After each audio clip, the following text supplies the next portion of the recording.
Today we're diving into one of the more surprising aspects about the Nintendo Switch 2, and it has to do with variable refresh rate, or VRR. Apparently, it's only going to be supported in handheld mode, so let's break it down.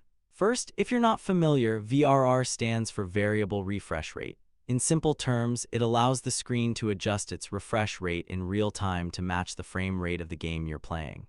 Normally, screens refresh at a fixed rate, say 60 Hz, and if your game can't keep up with that, you get stuttering, screen tearing, or laggy motion. VRR solves this by syncing the display's refresh rate with the actual output of the GPU.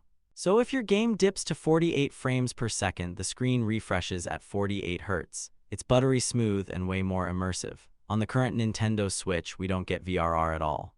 So games that drop frames, and let's be honest, that's a lot of them, often feel choppy or unstable. With VRR, those dips would be much less noticeable.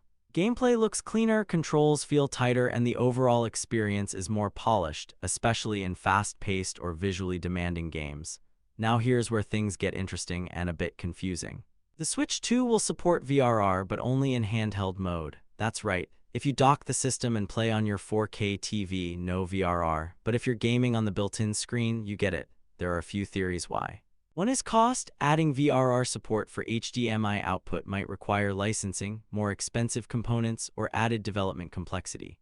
Another is that Nintendo's internal display for handheld mode is custom-built, so they have full control to integrate VRR there without third-party limitations.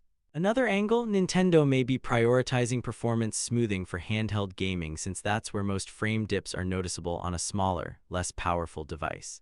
So VRR becomes a way to mask that and make handheld games look better even with limited GPU power. Still, it's a bit disappointing.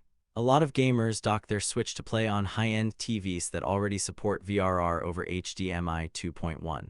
So leaving that out feels like a missed opportunity, especially when systems like the PS5 and Xbox Series X already have it. So what do we make of this? VRR in handheld mode is great, no question. It could make Switch 2 games feel dramatically smoother and more responsive. But locking that feature to handheld mode only, that feels like a half step. Hopefully this changes before launch, or maybe Nintendo will roll out VRR for docked mode in a future update. But for now, it looks like the best Switch 2 experience, at least in terms of performance, might actually be on the go. What do you think? Is handheld-only VRR enough? Would you rather see it across the board? Drop your thoughts in the comments, and don't forget to like and subscribe for more gaming breakdowns like this. Catch you next time.